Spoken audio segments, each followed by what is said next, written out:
घाटकोपरमध्ये वादळी वाऱ्यामुळे पेट्रोल पंपावर महाकाय होल्डिंग्स कोसळलं। दुर्घटनेत 8 जणांचा मृत्यू तर अजूनही 20 ते 30 जण होल्डिंग्स खाली अडकले असल्याची माहिती।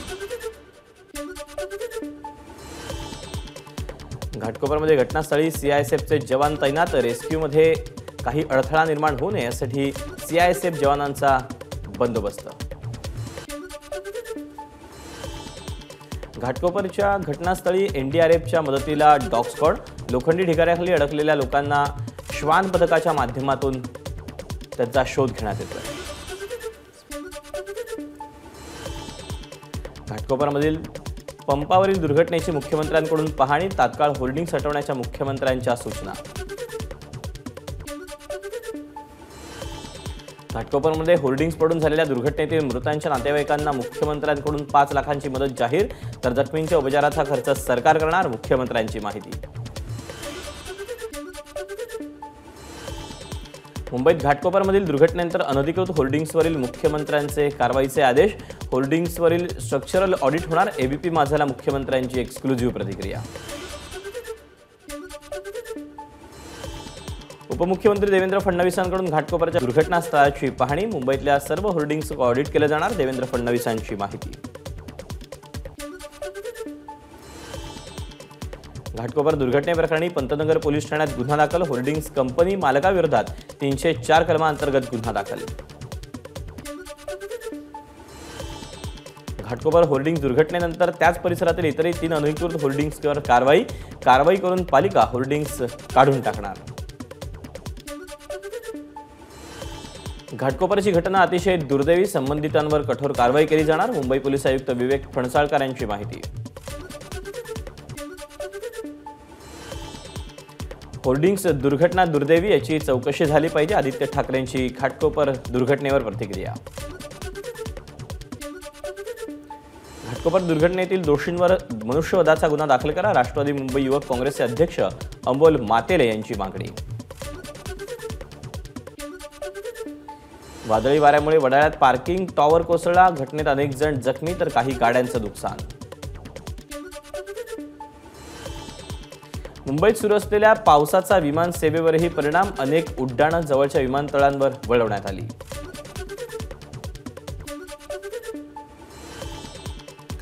वाराणसीमध्ये पंतप्रधान नरेंद्र मोदी अर्ज दाखल करणार। सकाळी 11:40 भरणार अर्ज। मुख्यमंत्री एकनाथ शिंदेही राहणार उपस्थित।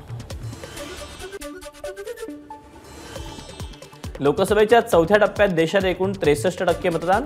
सर्वात जास्त पश्चिम बंगालमध्ये 76% तर सर्वात कमी मतदान जम्मू काश्मीरमध्ये 37.53% मतदानाची नोंद।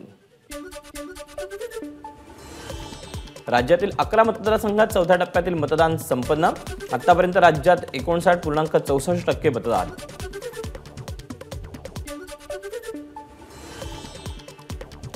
पुण्यात 51% मतदान। भाजपकडून मुरलीधर मोहोळ, काँग्रेसकडून रवींद्र धंगेकर आणि वंचितकडून वसंत मोरे अशी तिरंगी लढत। मावळ लोकसभेसाठी 52 तर शिरूरमध्ये 51% मतदान।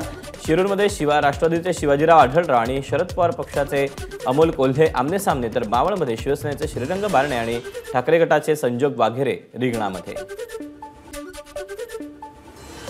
जालन्यात 68% तर बीडमध्ये 69% मतदान। जालन्यात भाजपकडून रावसाहेब दानवे आणि काँग्रेसकडून कल्याण काळे मैदानात तर बीडमध्ये भाजपच्या पंकजा मुंडे की शरद पवार पक्षाचे बजरंग सोनावणे बाजी मारणार, याकडे सगळ्यांचं लक्ष।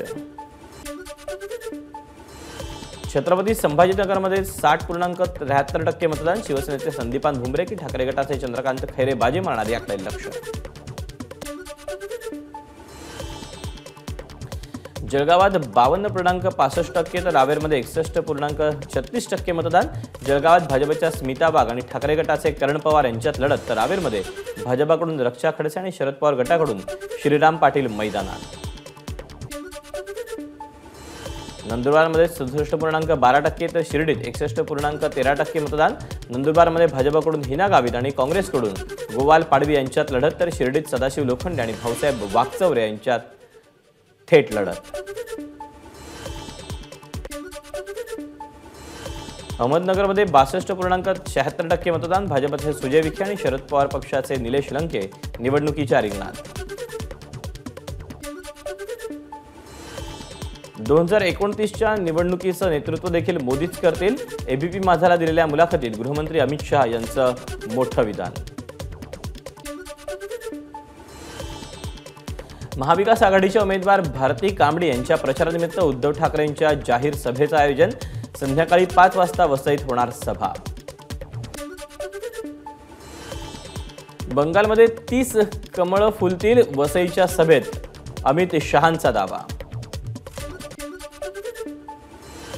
सामनातील मुलाखतीत उद्धव ठाकरेंनी केलेल्या टीकेचा महाराष्ट्र भाजपकडून समाचार.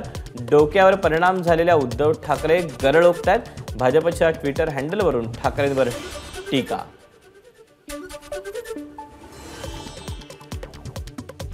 निवडणुकीनंतर जे काँग्रेसमध्ये येतील त्यांचं स्वागत. महाराष्ट्र काँग्रेस प्रभारी रमेश चेन्नीथला यांचं वक्तव्य.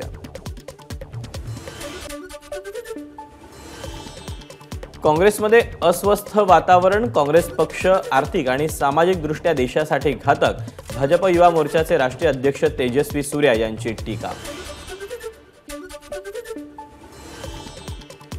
ही शेवटची लढाई आहे, अभी नहीं तो कभी नहीं. त्यांना सगळं काही दिलं असून सुद्धा त्यांनी गद्दारी केली. नाव न घेता राजन विचारेंचा एकनाथ शिंदे यांच्यावर हल्लाबोल.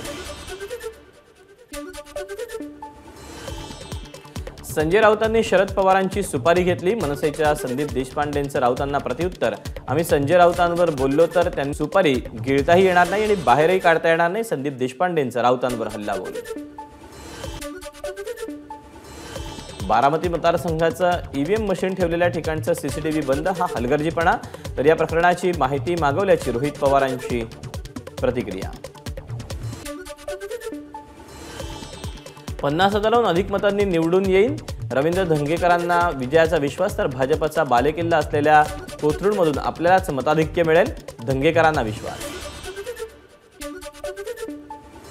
मागील 10 वर्ष सत्तेत राहून भाजप खासदारांना जितका विकास केला नाही त्यापेक्षा जास्त विकास बबियानं केला. आम्ही विकासाच्या जोरावर निवडून येऊ. बहुजन विकास आघाडीचे उमेदवार राजेश पाटील यांना विश्वास.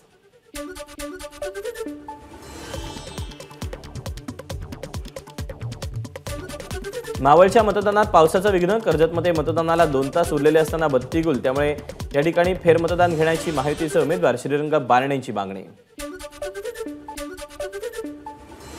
बजरंग सोनवणे यांची निवडणूक आयोग बूथ ताब्यात घेऊन मतदान झाल्याची तक्रार.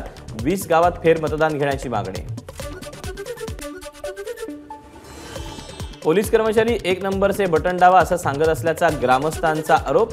बीडच्या गेवराई तालुक्यातील माटेगाव मतदान केंद्रावरची घटना. तर उपस्थित मतदारांनी पोलीस कर्मचाऱ्याला मतदान केंद्राबाहेर काढलं.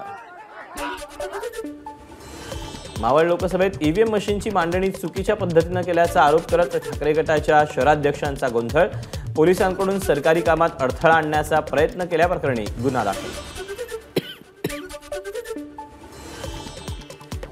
शिर्डीच्या कोपरगाव तालुक्यातील पोहगाव मतदान केंद्रावर पक्षाचं चिन्ह असलेल्या स्लिप.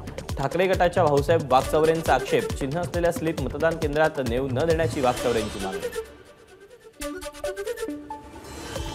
शिर्डीत मतदान करताना अधिकारी गोपनीयतेचा भंग करत असल्याचा मतदाराचा आरोप.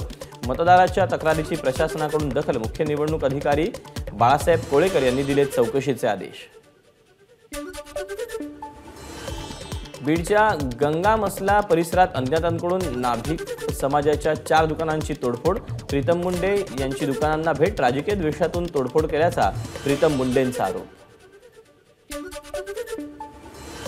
शिरूरच्या राजगुरुनगरमध्ये मतदार मतदान केंद्रावर पोहोचण्याआधीच त्यांचं मतदान झाल्याचा प्रकार. हुतात्मा राजगुरू विद्यालयातील धक्कादायक प्रकार मोबाईल कॅमेराने टिपला. माजी अपक्ष नगरसेवक राहुल आढारी यांनी निवडणूक कर्मचाऱ्यांना विचारला जाब. अहमदनगरमध्ये मतदानाआधी अनेकांच्या बोटाला शाई लावून त्यांना मतदानापासून वंचित ठेवलं. निलेश लंकेंचा आरोप. तर धरती चौकात बोगस मतदान झाल्याचाही लंकेंचा आरोप. भंडाऱ्याच्या तुमसर बाजार समितीवर भाजप आणि राष्ट्रवादी शरद पवार पक्षाचं वर्चस्व. 18 पैकी 10 संचालकांची निवड. शेतकरी विकास परिवर्तन पॅनलचा आणि जय किसान महाविकास पॅनलचा दारुण पराभव. फडणवीसांनी नाराजी दूर केली असली तरी भविष्यात विखेंनी कार्यपद्धतीत बदल न केल्यास नाराजी परत यायला वेळ लागणार नाही, माजी आमदार स्नेहलता कोल्हेंचा इशारा. नंदुरबार लोकसभेच्या भाजप उमेदवार हिना गावित यांचा मोबाईल हॅक, गावित यांच्याकडून पोलिसात तक्रार, काँग्रेसकडून अपप्रचार केला जात असल्याचा गावितांचा आरोप. छत्रपती संभाजीनगरमध्ये चंद्रकांत खैरे मतदान केंद्रावर दाखल झाल्यानंतर भाजप कार्यकर्त्यांची घोषणाबाजी, खैरेंच्या कार्यकर्त्यांना भुमरेंच्या कार्यकर्त्यांचं प्रत्युत्तर. पुण्यात मुरलीधर मोहोळ यांचे अभिनंदनाचे बॅनर घेऊन कार्यकर्त्यांचा जल्लोष, निकाल लागण्याआधीच कार्यकर्त्यांकडून मोहोळ यांना खासदार म्हणून केलं घोषित. भिवंडी लोकसभेचे उमेदवार कपिल पाटील यांच्या मध्यवर्ती प्रचार कार्यालयाचं उद्घाटन, जनता माझी हॅट्रिक करण्यासाठी सज्ज, कपिल पाटील यांची प्रतिक्रिया. पालघरमध्ये सुरू असलेली महायुतीची सभा पावसामुळे मुख्यमंत्र्यांनी आटोपती घेतली. ठाण्यात महायुतीचे उमेदवार नरेश म्हस्के यांची प्रचार रॅली, प्रचार रॅलीत अभिनेता गोविंदा याचीही उपस्थिती. शिवसेना उबाठा गटाच्या मशाल चिन्हाची मोडतोड, तसंच कार्यकर्त्यांची बाचाबाची केल्याप्रकरणी भाजप नेते मुकेश सहाणे यांच्या विरोधात तक्रार दाखल.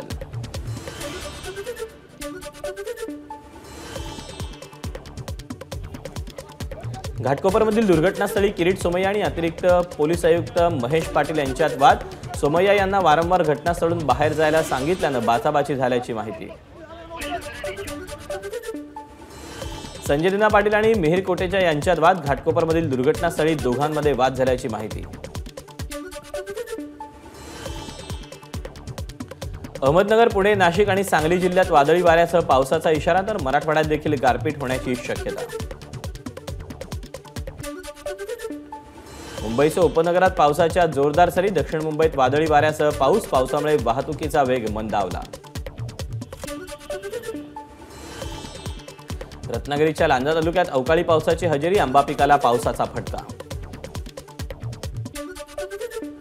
वाशिमच्या रिसोड बाजार समितीमध्ये विक्रीसाठी आणलेली हळद अवकाळी पावसानं भिजवली, हळद उत्पादकांचं नुकसान. पालघरमध्ये वादळी वाऱ्यासह झालेल्या पावसानं 4 घरं कोसळली, दुर्घटनेत एक वृद्ध महिला जखमी, घरांच्या भिंती आणि छप्पर कोसळल्यानं घरातील काही साहित्यांचंही मोठं नुकसान. सोसाट्याच्या वाऱ्यामुळे पवईच्या वेस्ट 3 हॉटेल परिसरात झाड कोसळलं, घटनेचा व्हिडिओ कॅमेरानं टिपला.